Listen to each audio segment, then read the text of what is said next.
I am so excited to talk about this episode, guys. I have so many thoughts and feelings, and it gave me warm fuzzies and then made me sad at the end.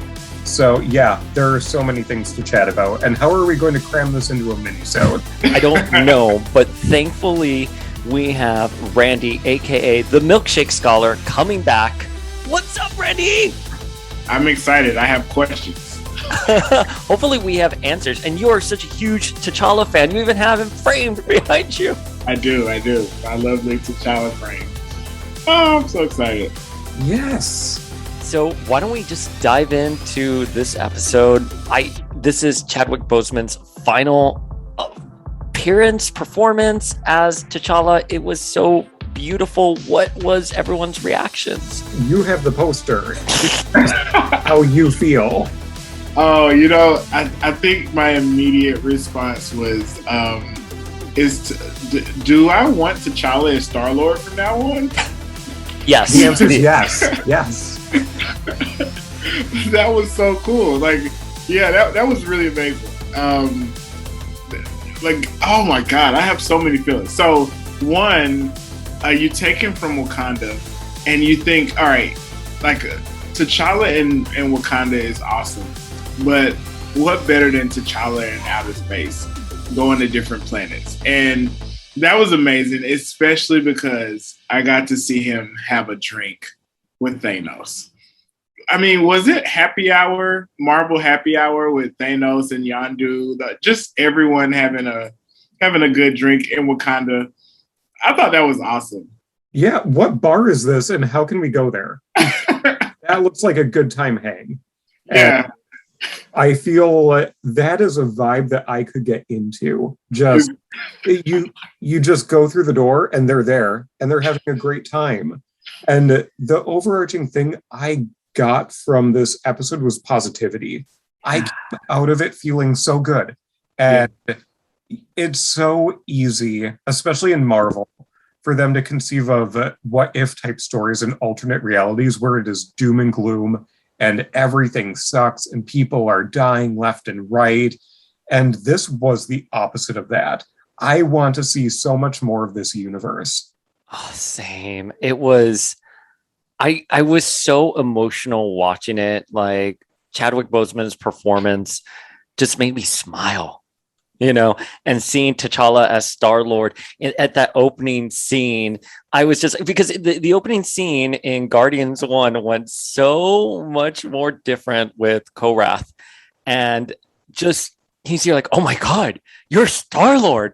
Oh my God, you're going to do this, everything. And it just got me so excited. And much like with Captain Carter, we saw how much better the universe was with T'Challa, because he was able to talk Thanos out of decimating half it's a genocide, half the universe. And it just goes to show you the kind of character T'Challa is and that beacon of hope. It reminds me of the Blue Lantern Corps in DC, where you can inspire great hope. And that is a talent that not many people in the universe have. Yeah. All we needed, the only thing we were missing was Sister Sledge, We're a Family. And that would have done it. T'Challa leading and Thanos doing backup singing. That would have been great. Yeah, I do have a question. What do you all think about the whole T'Challa as an explorer origin story? Like in comparison to his origin story from the comics, because I know they switched that up a little bit. Yeah, so here's the thing, with him being a little boy on Wakanda, wanting to go outside of the force field around Wakanda, I like that. It made sense to me because obviously we see that play out in Black Panther and the obvious iconic line like, oh, when you opened us up to the rest of the world, I thought you meant a Starbucks. You know what I mean? So I love that idea that the character had that innate navigation to want to go above and beyond. My main quarrel with that was like, okay, there's a difference between wanting to go outside of your home and then being abducted and being taken away for like 20 years throughout the galaxy. And the entire time I was like, but why didn't he put up a fight to go back home? And then finally we get that throwaway line where it's like, oh, you told me, Yondu, that Wakanda had been obliterated. And I'm like, that's so random. Like if someone took me from my home planet and then later was like, oh yeah, by the way, it got nuked and it was destroyed. I don't know. I don't know if I would believe them, especially given how smart T'Challa is. I think that's if it was Peter Quill, fine. You're like, okay, like I see why Chris Pratt bought that. But I don't believe for a second that T'Challa would have digested that. I think there was a little bit of lying to himself because he wanted to be an explorer. And, you know, that goes into the Interstellar theme at the end. And Interstellar is my favorite movie, when he goes off to explore the universe more and leaves his alien daughter behind. So I don't know. What did you guys think? It's an interesting way for them to explain it, and that he had this exploring instinct, this instinct to see the wider world, which I can see lining up with what we've seen in the MCU, just like you said, Paul. But I agree. Why didn't he press and just say, prove it? Okay. Oh, it's gone? How? When? Who did it? Hey, the greatest nation on the earth was just obliterated. Whoopsie. Yeah, I agree. That was like, I guess that was like my main quarrel with the episode, was that big question. So am I overthinking this, or is the Collector the stand-in Thanos big villain who wants to collect the Infinity Stones in this episode? Yeah, I mean, so I didn't really quite understand what the Collector's end goal was with everything.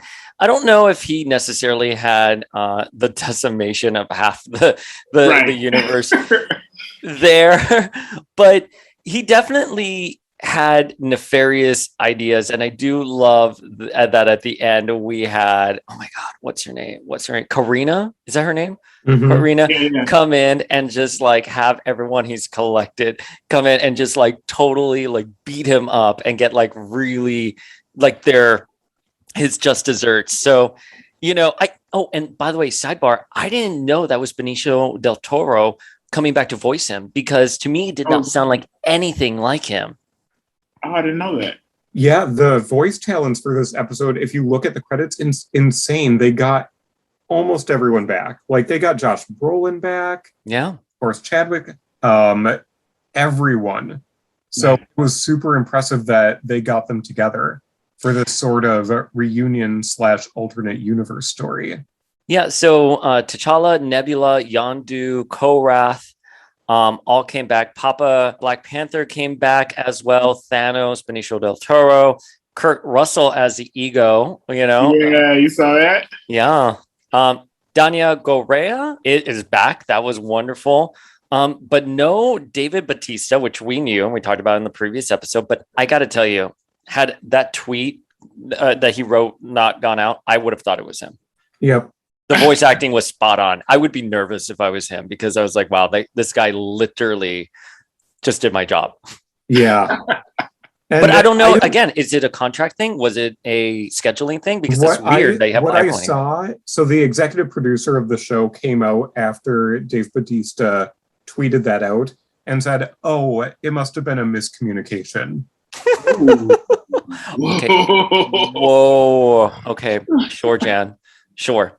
Okay. Yeah. I don't. But Hot Daddy Collector getting his just desserts. He deserved it. But also, he's been lifting. He's been spending. Yeah. Right. Yeah. This alternate universe Collector being a total smoke show is something I didn't anticipate. I did not expect that.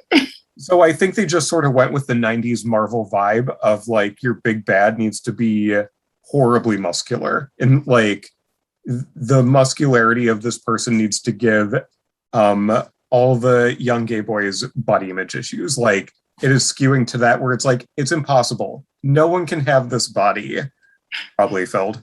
So why is it drawn this way? Yeah, it's he. I mean, look, my friend Megan was obsessed with Benicio growing up. So I was just like, yeah, let's go to the gym. I remember him in that Alicia Silverstone movie, which I can't even remember the name right now. But I had a crush on him for a split second because of my friend. But I thought this episode was just so good. I just loved it so much. Oh, and I posted this already, but Nebula's hair was a callback to Dr. Blight in Captain Planet, right down to when the eye am moving it. And I did not expect that. That was such a deep cut into 90s, Good animation. I know. I went crazy. Oh, that's a good catch. Nebula's having a hot girl summer right now. Yeah, Nebula looked fantastic in that episode. I agree. But some things I didn't quite they didn't quite jive with me. Like I like the ending quite a bit actually when they return to Wakanda.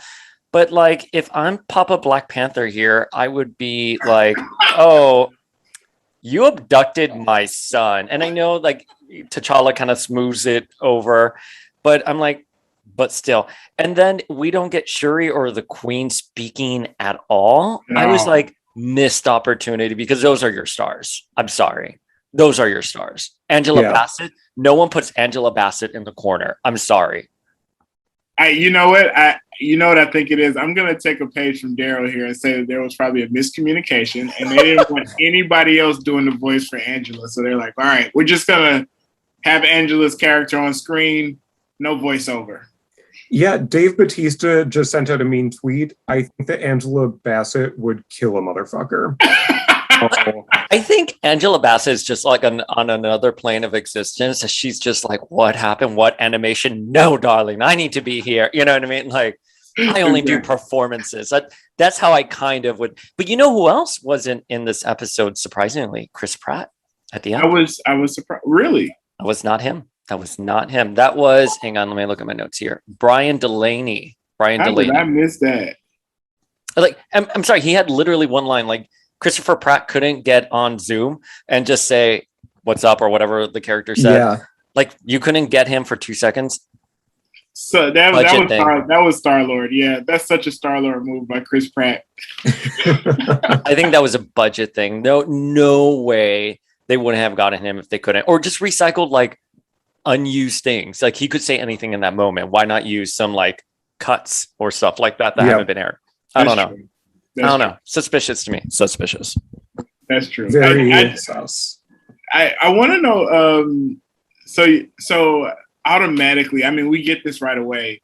The aura of Star-Lord is different in this episode versus the films. I wanted to know what you all thought about that. I thought it was really like that was a good turn on the character where everyone has this like high respect for him that Peter Quill's character doesn't get, but he expects.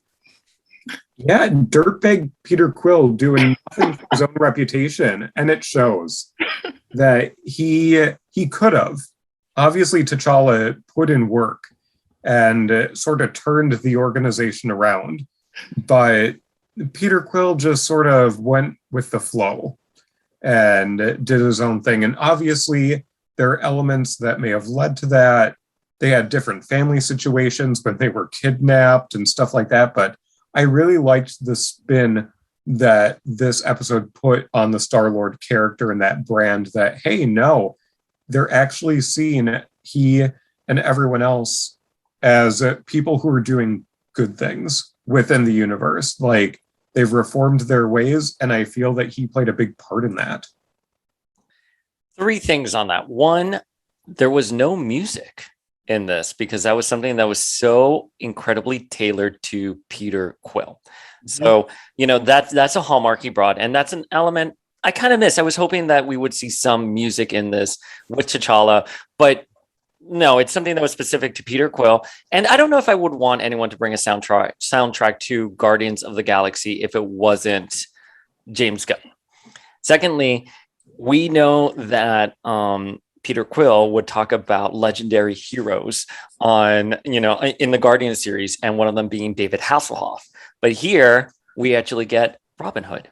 And so I think that shows a difference in not just ideology, but let's say education and why Star-Lord in this universe is a bit more refined and capable of uniting, people and stopping Josh Brolin from being the Mad Titan. But thirdly, what I thought was incredibly interesting here was that Star-Lord is a name that Peter Quill's mom gave him. She calls him My Little Star-Lord. And that's a name that still gets used in this universe. I don't know if it's explained. I didn't get a chance to watch the episode second time around. But did they mention how T'Challa came up with Star-Lord, or is it just given to him because we need the title?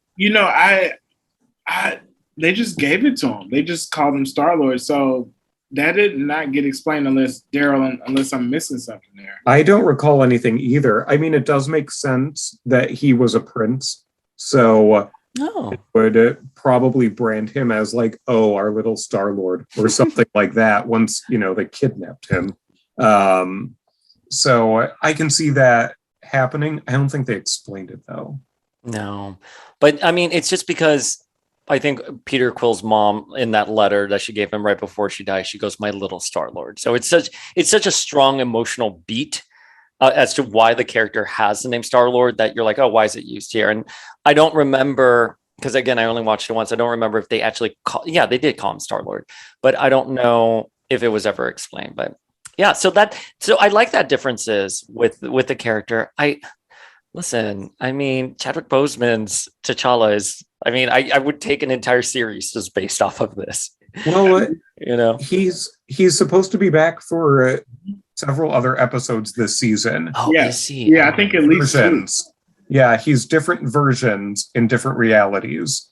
And from something that I saw in an article, he really enjoyed going into the studio and putting a different spin on T'Challa each time. So like inhabiting that different circumstance that the character was in. So we will see him again this season, which I'm looking forward to. I don't think he's going to be the center of any of those episodes, but who knows? Like, we know the premises of like half of these episodes. So if we see him again in this capacity, I would love it. I'm with you. I could take a whole series. I would settle for a movie of this version of T'Challa. And I wonder if Chadwick hadn't passed, would there have been plans to see him, this version of Star-Lord, in Doctor Strange 2 or any multiverse, stories that Marvel may be coming up with? Because we do know that some of these characters will be taken into live action. Captain Carter? That's a big rumor right now. So cool. I know. Played by Alicia Wilder. Happy Hour Thanos in a live action. I love Thanos so much in this, and I wasn't expecting him. When I saw the credits with Josh Brolin, I was like, "Oh, okay, sure." I thought it was only going to be like a quick little cameo, but like when he's here, like, no, listen to me. I've thought it through. Half the universe, and they're like, sounds like a fucking genocide to me still.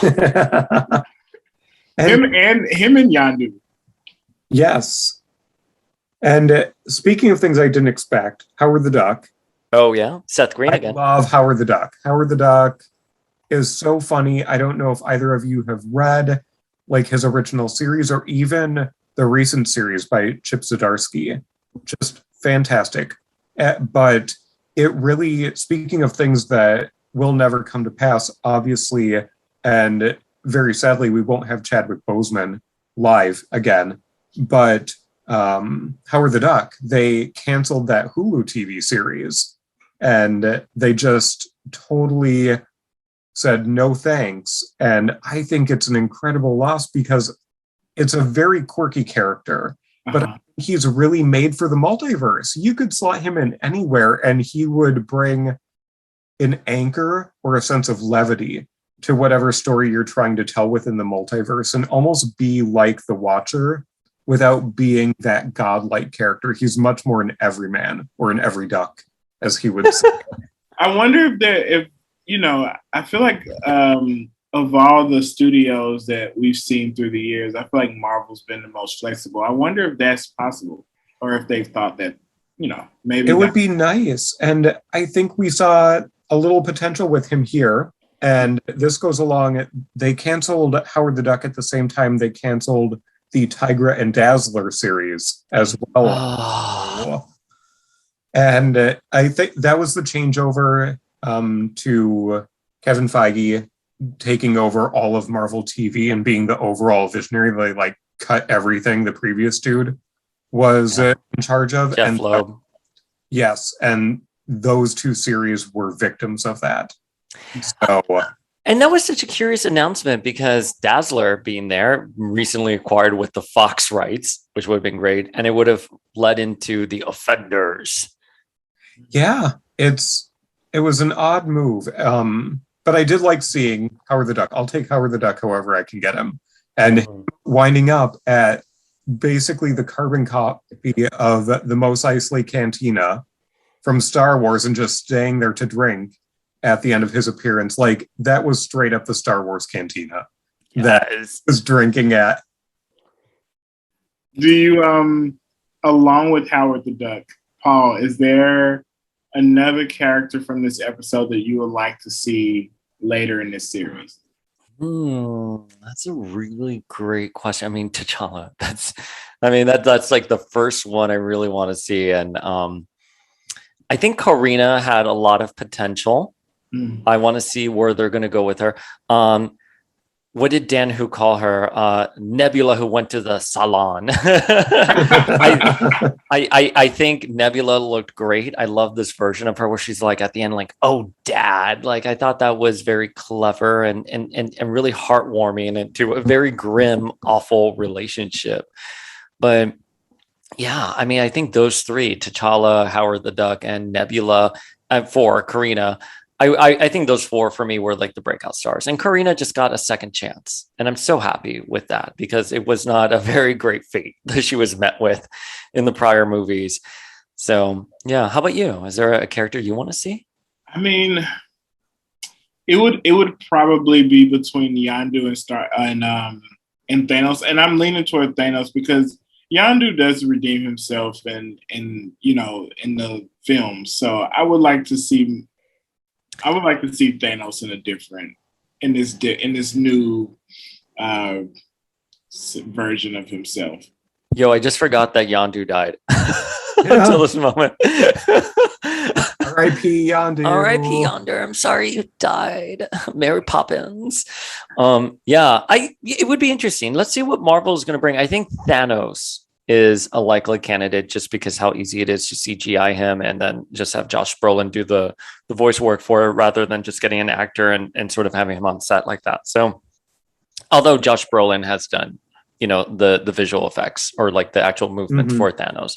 So let's see where it goes. But the only thing about this episode that I noted that I was just kind of like, meh, it was a very grim ending when, the Watcher says, and that's how the universe dies. Right. But that's the story for another day. And then we don't really get a setup like we did for Captain Carter that perhaps there's a much larger story at play here. So I wonder if there were any last minute edits to the story given Chadwick's passing, or if this was always meant to just be a one-off and then we'll see different iterations of the character, as Chadwick said in previous interviews. I mean, to Daryl's point from earlier, I appreciate the fact that the tone of this entire episode spoke to the character of T'Challa. I thought that was brilliant.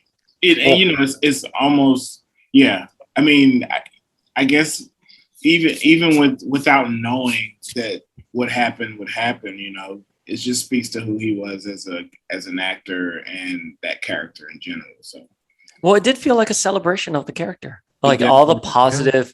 This is sort of a through the looking glass look. And despite whatever universe he is, T'Challa brings out the best in people. And it's just felt throughout. And that ending when they dedicated it to him, I almost wept. I was just so sad. And we're coming up obviously in 1 year.